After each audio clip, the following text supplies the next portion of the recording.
After maikot ni Pangulong Bongbong Marcos itong bagong Marawi Port, at nagustuhan naman niya yung pagkakatapos ito at nakita niya yung importansya ng pagkakaroon ng bagong pantalan dito sa lungsod ng Marawi. No? Pero katulad nga nung napansin din ng ating Pangulo na dito sa kabuuan ng Lake Lanao, ito lamang ang nag-iisa talagang pantalan na masasabi nating moderno at nakita niya at nagbigay siya ng instruksyon sa probinsya ng Lanao del Sur at sa iba pang mga ahensya na pag-aralang mabuti na kailangan magkaroon pa ng iba pang mga pantalan around sa Lake Lanao para magkaroon ng connectivity. Ang iba-ibang munisipyo, nasa 18 munisipyo ang pumapaligid sa buong Lake Lanao at para magkaroon ng pagkakataon ng lahat ng mga kababayan natin around Lake Lanao na magkaroon ng connectivity through the lake at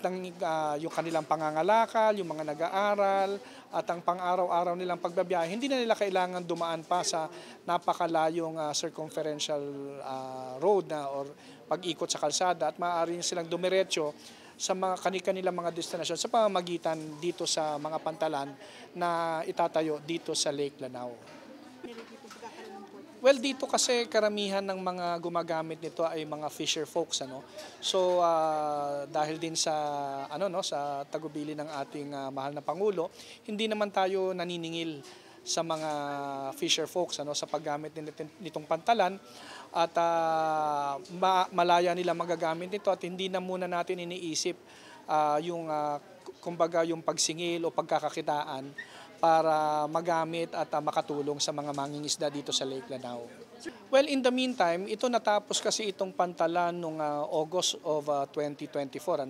At simula noon, dahil nga hindi pa nare-resolve kung kanino iti-turn over to, ang PPA muna ng Philippine Ports Authority ang kasalukuyang namamahala at nagmi-maintain na nito until such time na ma-resolve kung ito ba ay iti-turn over sa BARM or ito ay iti-turn over sa probinsya o sa LGU. Itong pantalan na to at saka yung fish port ay ang total funding nito is 261 million at ang nagpondo nito ay nanggaling sa Department of Human Settlements and Urban Development under doon sa programa na Task Force Bangon Marawi.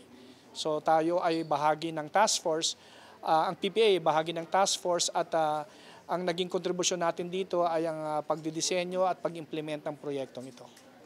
Well, masaya kami sa PPA, sa Philippine Ports Authority na kami ay kabahagi lalong-lalo na ng rehabilitasyon ng Marawi City sa pamamagitan ng pag-contribute ng expertise at ng dedikasyon ng mga kawani ng PPA para makatulong sa rehabilitation ng Marawi. At ang sa amin lang, sa mga kababayan natin, di lang dito sa Marawi City, kundi sa lahat ng mga kababayan natin dito sa area ng Lake Lanao, ay gamitin nyo pong mabuti itong bagong pantalan ninyo